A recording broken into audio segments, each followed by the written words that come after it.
What would happen if two millionaire brothers met a poor waitress who held a secret that could destroy their bond?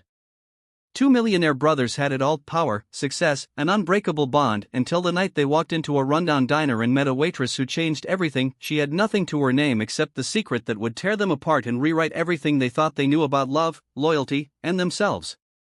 The IPO party was too loud, crystal glasses clinked against polished marble, photographers hovered like flies, and billion-dollar smiles flashed beneath glittering chandeliers. Lucas Bailey stood near the window of the high-rise ballroom, watching the city shimmer below, detached from the celebration he'd helped create. Across the room, his younger brother, Aiden, raised a glass, the center of yet another circle of investors and influencers, all laughing a little too loud at a story Aiden probably made up on the spot. Their company had just gone public, 3 years of chaos, sacrifice, sleepless nights, and now the world was calling them geniuses. But Lucas wasn't thinking about the valuation, he was thinking about how little any of it felt like victory. Around midnight, Aiden appeared beside him, unbuttoning the top of his shirt and wiping his forehead with the back of his hand. "Let's get out of here," he said without looking, "somewhere with real food, no cameras, no shrimp on sticks." Lucas didn't argue. Could this escape lead to a life-altering encounter? Stick with Black struggles to uncover the truth?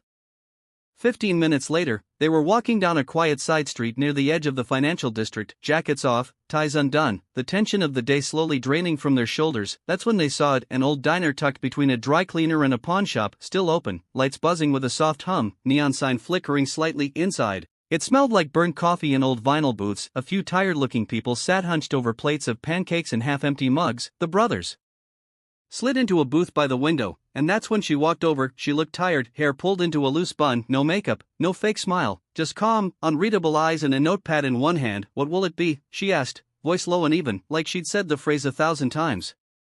Lucas didn't answer right away. There was something in the way she said it, like she wasn't really asking what they wanted to eat, but daring them to actually know what they wanted at all. Aiden grinned, trying to read the specials behind her, but his words caught somewhere between charm and surprise.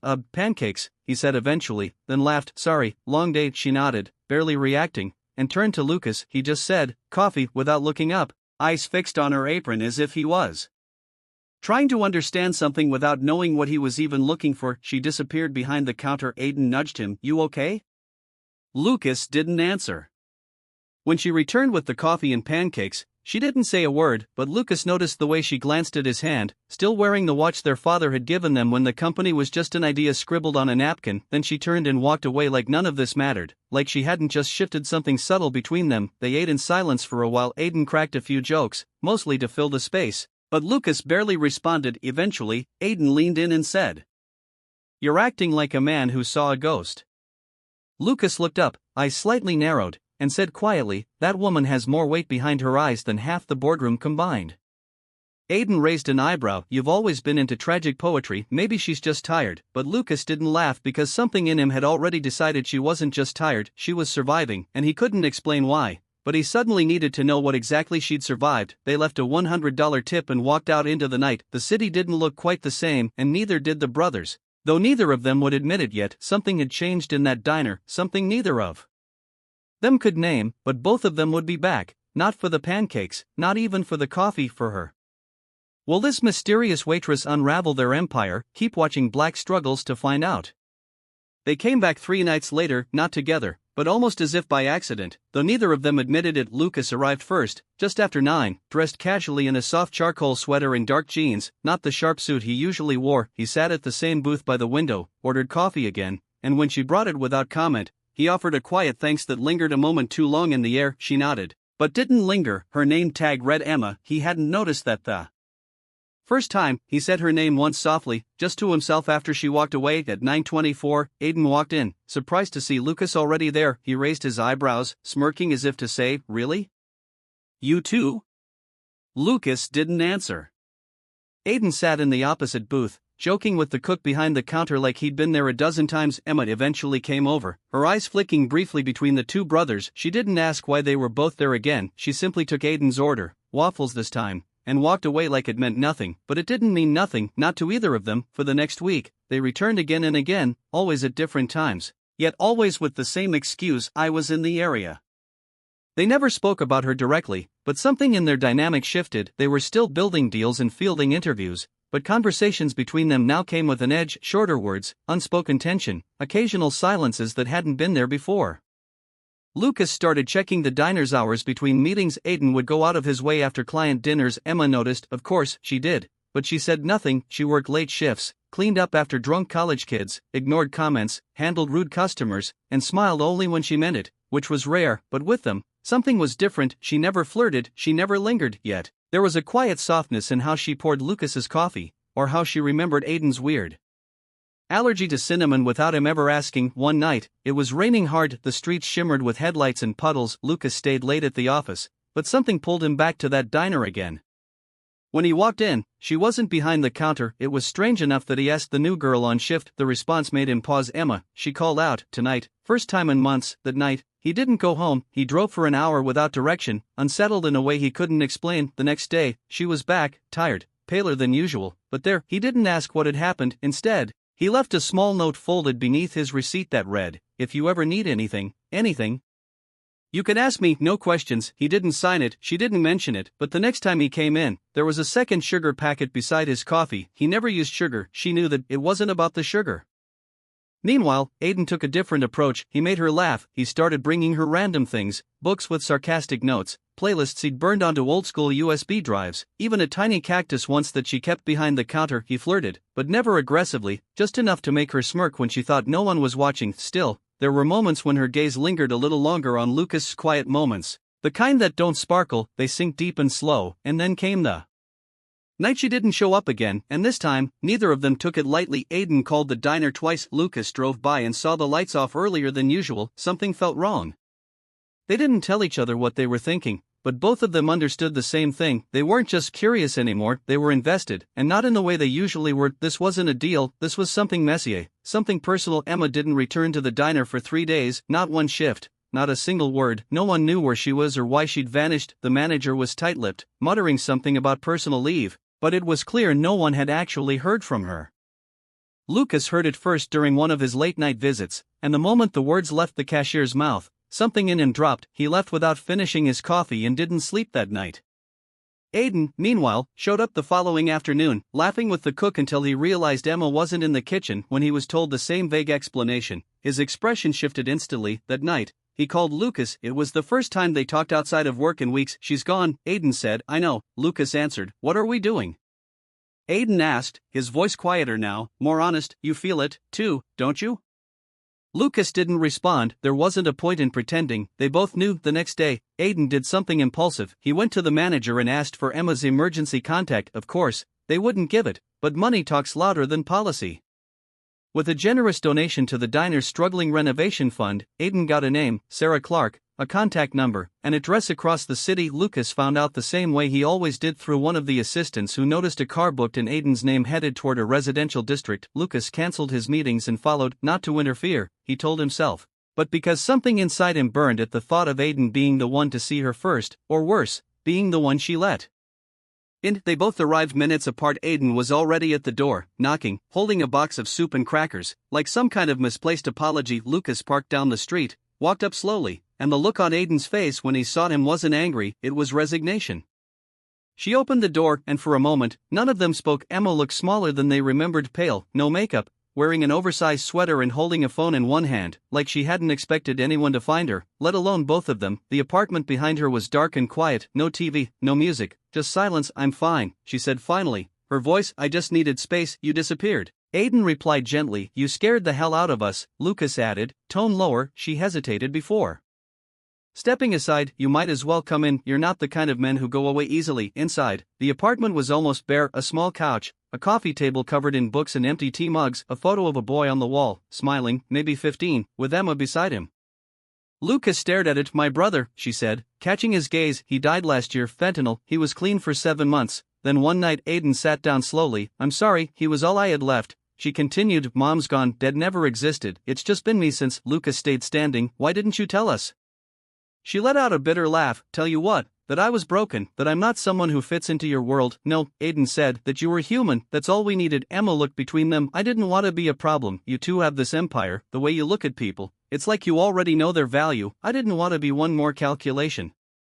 Lucas stepped forward. "You were never a calculation. I didn't want your pity either." "We don't pity you," Aiden said. "We admire you." She looked away, jaw tightening. "It's easier not to let anyone in. I learned that a long time ago." Lucas sat down finally. "Then why did you let us keep showing up?"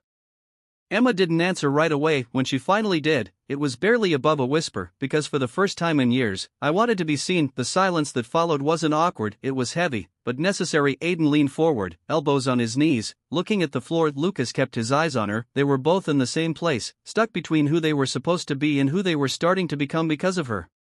Emma stood. "I need time. I don't know what this is or what I want it to be, but I know I can't handle the two of you circling like I'm a prize." "We're not circling," Lucas said. "Yes, you are your brothers, but this will break you if you let it." She walked to the door and opened it, her meaning clear. They didn't argue, they just left quietly, separately. That night, the Bailey brothers didn't speak, not in person, not by phone, for the first time. It wasn't about business, it was about her, and neither of them knew how to win without losing everything else. 3 weeks passed and neither Lucas nor Aiden returned to the diner, not because they didn't want to, but because something had broken wide open between them. For the first time in years, they avoided each other outside of meetings. Conversations between them stripped down to bare necessities, calculated and impersonal. The usual flow of their business partnership, so smooth, so instinctive, became jagged. Decisions dragged longer, tempers flared quicker, and the team felt it. Even Monica, their longest-standing executive, mentioned it once during a tense strategy call. "Whatever this is between you two," she said sharply, "fix it because it's starting to bleed into the floor." Neither responded because neither knew how. Lucas buried himself in the back end of the company, locking himself in long negotiations, restructuring old projects, and sitting through hours of investor calls with the detachment of a machine. He became quieter, colder, as if freezing out everything around him would keep him from feeling too much. He thought of Emma constantly. In the late hours of the night, when the office emptied, he would find himself staring at the photo of her brother she had in her apartment. The look on her face in that picture, hopeful, younger, whole, haunted him. He knew that version of her didn't exist anymore, and somehow he hated that he hadn't known her then. Aiden, on the other hand, didn't hide how badly it affected him. He pulled back from work, missing calls, skipping meetings, disappearing into late nights and long weekends with no explanation. He started spending more time alone in places that didn't require answers or expectations. The charm he usually wore, like armor, was gone. He couldn't fake it anymore, not with her silence echoing louder than any rejection he'd ever known, and not with Lucas, who wouldn't even look him in the eye. One night, nearly a month after they'd last seen Emma, Lucas came home to find Aiden sitting on the steps of their father's old townhouse, the one neither of them had visited in years. It was raining lightly, the kind of soft spring rain that made the streets shimmer, and Aiden had a bottle of scotch resting at his feet. "You're late," Aiden said without looking up. "I wasn't planning to come." "You always say that before you do." Lucas sat down beside him without a word. For a long while, they just listened to the rain. When Aiden finally spoke again, his voice was low, rough around the edges. "I loved her," he said. "It still do. I think, even if I barely know what that means." Lucas didn't answer right away. He stared out into the dark, heart heavier than he wanted to admit. "I think I did too," Lucas finally said, "but I don't know if it was love or something else, something I hadn't felt in so long I mistook it for love." "You think it matters?" Aiden asked, glancing over. Lucas shook his head. "Not to her, not anymore." They sat like that for a long time, brothers, not enemies, not rivals, just two men who had fallen for the same woman without knowing how to be honest about it. The silence between them was different now, less sharp, more tired. "She's not coming back, is she?" Aiden asked. Lucas looked down. "Would you if you were her?" Aiden laughed once, short and bitter. "No, I'd run." Lucas finally turned to face him. "So, what do we do now?" Aiden exhaled. "We stopped making her the battlefield, and that was it. Not a resolution, not forgiveness, but a truce, one born not from pride, but from exhaustion and clarity." The next morning, Lucas wrote an email to Emma. It wasn't long, no expectations, no confessions, just a message that read, *, "We're not fighting anymore. You don't owe either of us anything, but if you ever want to talk to either of us, we'll be here separately, respectfully, *. He didn't send it right away. He read it over and over again, then he hit send, and for the first time in weeks, he exhaled without guilt. Emma read the email 3 times before she let herself respond. She wasn't angry anymore, not exactly. The storm of emotion that had knocked her flat when they both showed up at her door had passed, but what remained was a kind of weary caution, like the way a wounded animal approaches a hand that might be kind or cruel. She didn't know how to trust them. Not fully, she didn't know if she wanted to, but there was something about the tone of the message, measured, quiet, without pressure, that made her considerate. Lucas had written it, she could tell. The restraint in his words gave him away, and while part of her still carried the ache of their unspoken rivalry, another part of her remembered how still she felt sitting across from him in that diner, just sipping coffee, just being. 2 days later, she replied with a single sentence asterisk, let's talk, just you, asterisk. They met in a park near the edge of the city, somewhere neutral, public, open. She arrived first, hands deep in the pockets of a faded green jacket, her hair pulled back in a low braid, no makeup. She looked tired but steadier. Lucas approached slowly, holding 2 coffees from a shop down the street. He offered her one without a word, and she took it, their fingers brushing briefly. The moment was brief, but it rooted something. They sat on a bench overlooking a small pond where ducks moved lazily through the water. Emma didn't speak at first. She sipped her drink and watched the wind move through the trees, letting the silence stretch between them. Lucas didn't rush her. He'd learned by now that her quiet wasn't emptiness, it was calculation, protection. I thought you were both going to ruin each other, she said eventually, her voice soft but steady, and I didn't want to be the reason you weren't, he said. We almost did that on our own. Emma nodded slowly, as if she already knew. I didn't expect either of you to get so tangled up in this. I didn't even realize it was happening until it was too late. Lucas set his coffee down and leaned forward, resting his forearms on his knees. I didn't either, at first. I thought it was just distraction, curiosity, but then I started noticing little things, how I'd remember your voice when the room went quiet, how I'd find myself replaying conversations we never finished. Emma's lips curved slightly, not quite a smile. And Aiden, he loved how alive you made him feel, Lucas said honestly. You reminded him that he had a heart and he chased that like oxygen, but I think he knew early on that he wasn't the one you looked at when you were quiet. Emma looked at him, then really looked. Why didn't you say something sooner? I didn't want to be another person trying to take something from you, he said. So I waited, and then it was too late. No, she said, shaking her head gently, it wasn't too late. I just needed to see if either of you would stop trying to win me. They sat in silence again, this time softer. The pond shimmered under the late afternoon sun, and a child nearby laughed as her dog pulled at the leash. The noise grounded them in the real world, in the ordinariness of it all, and somehow that made the moment feel even more important. Lucas turned to her. I'm not asking for anything, not today, not ever, unless you want to give it, but I'm here, Emma, and I'm not going anywhere. She looked down at her coffee, then back at him. What if I don't know what I want? Then we wait, he said, not together, not apart, just honestly. For the first time in weeks, her shoulders relaxed. There was no weight hanging over the moment, no pressure to fix everything, no ticking clock. They parted without touching, but with something stronger than contact, a fragile understanding, the kind of quiet that grows roots slowly. That night, Emma sat in her apartment with the lights low, rereading old journal entries she hadn't touched since her brother died. She thought about grief, about survival, and about the strange, steady presence Lucas had become without even trying. She didn't know what would happen next, but for the first time, she wanted to find out. The following weeks unfolded in slow, unremarkable pieces, like puzzle parts slipping into place without fanfare. Emma and Lucas didn't fall into anything dramatic or rushed. There were no grand declarations, no sweeping moments of cinematic romance. Instead, it began in the small things: short text messages, unexpected coffees left at her doorstep, and quiet walks that ended in silence rather than goodbyes. Lucas had learned to match her pace, and Emma had learned that not all stillness was a threat. Sometimes stillness meant safety. Trust came in fragments. She'd ask him questions she'd been afraid to ask before, about his parents, his first failure, the last time he felt alone. Even in a crowded room, he didn't deflect anymore, he answered, sometimes after long pauses, sometimes with answers that didn't come out smooth, but came out real. That was what mattered.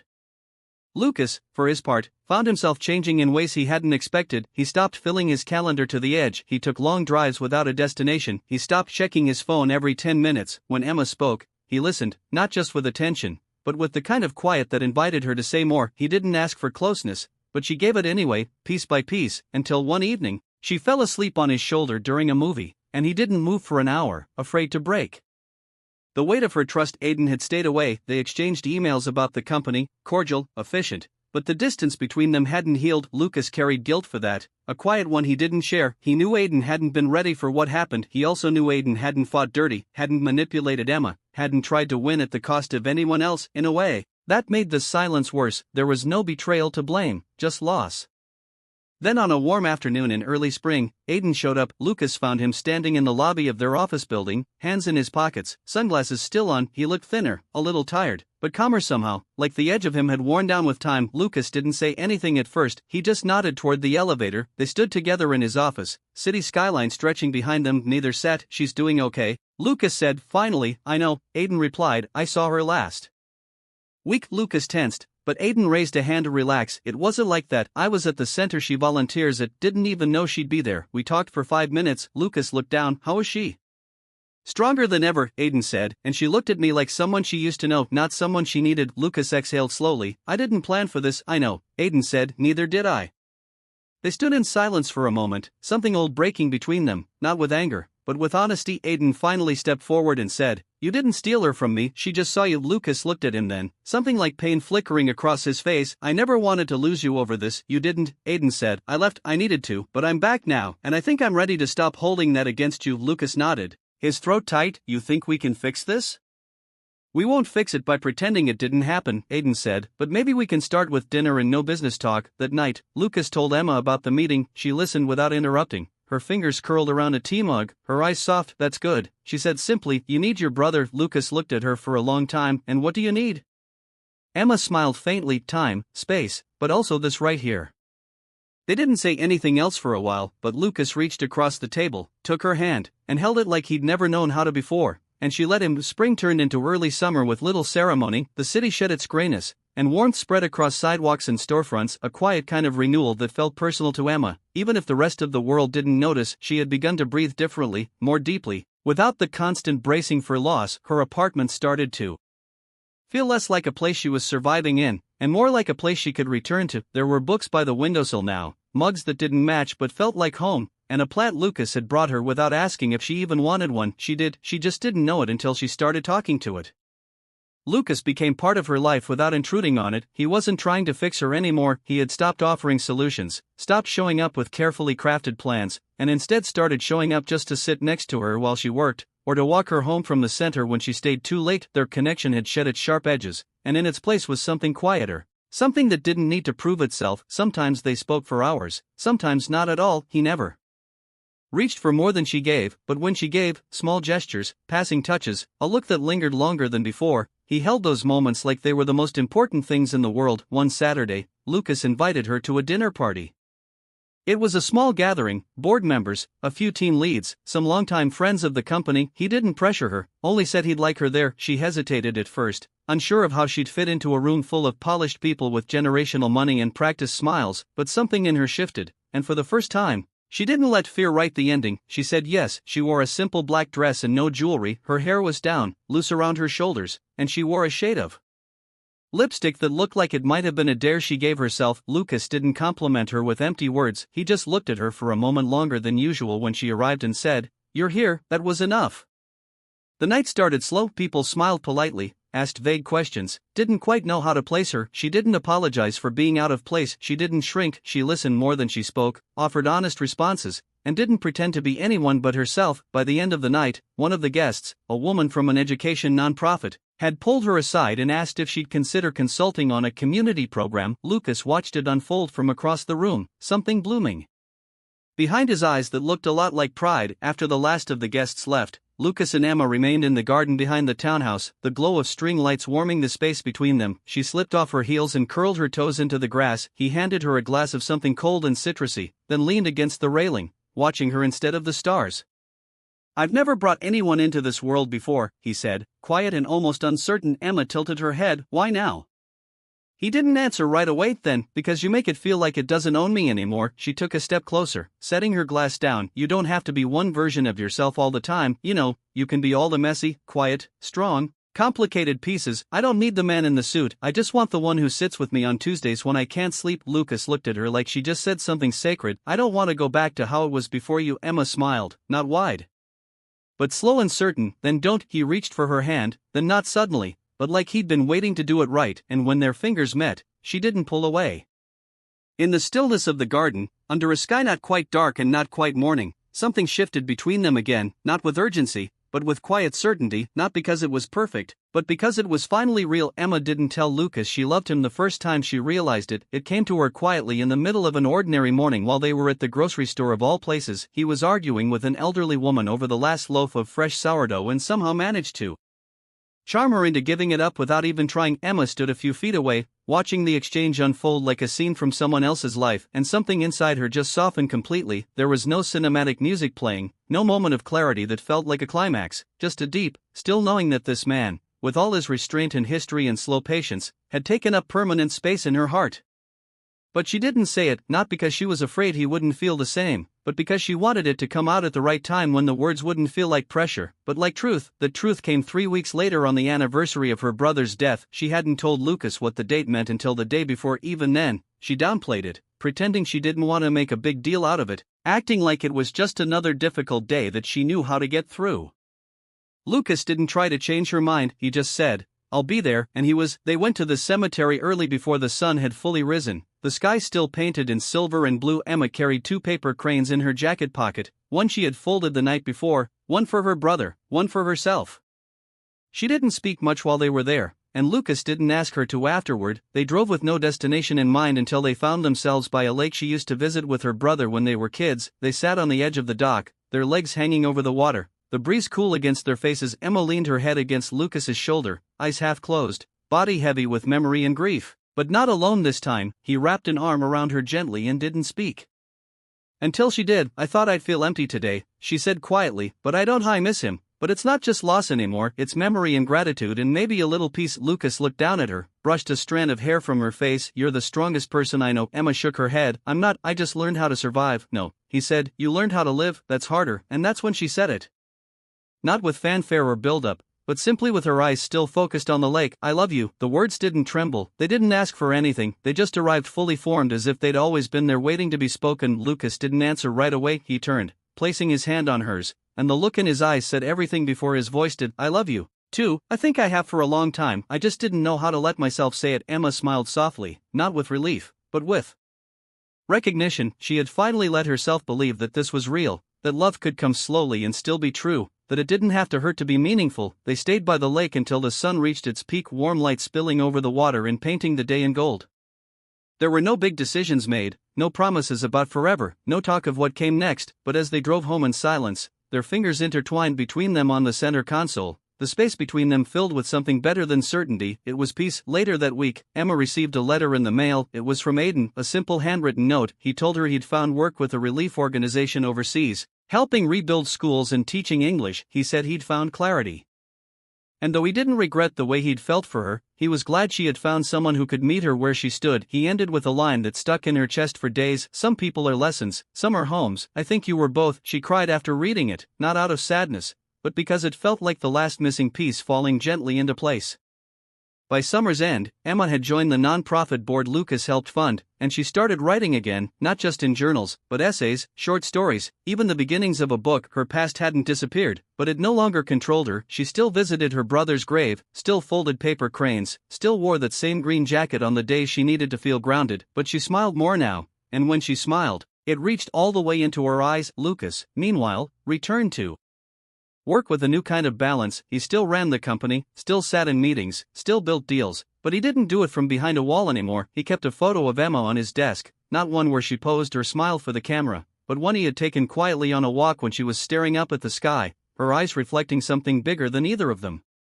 And on some evenings, when they sat together with music playing low and no need to fill the silence, Lucas would reach for her hand the same way he did on the dock. Every time she would let him because she had chosen him and he had never stopped choosing her. What makes the ending of this story resonate is that it doesn't rely on dramatic twists or forced closure. It honors the slow, painful, and deeply human journey of healing for Emma, for Lucas, and even for Aiden. There's no perfect victory here, only real growth, earned connection, and quiet emotional redemption. Emma doesn't become someone new, she becomes more herself. Lucas doesn't sweep in as a savior, he learns to show up without fixing, without control, just with presence. Aiden's path, though it ends in distance, isn't a loss, it's a necessary step toward his own peace. This is a story where love doesn't come in grand gestures, but in steady hands, in being seen, and in choosing someone without needing to own them. To me, that's not just a romantic ending, it's a mature, honest one, and those are the endings that stay with us. If this story touched your heart, let us know in the comments below, and don't forget to like and subscribe to Black Struggles to help us share more stories of love and redemption. We'll see you in the next one.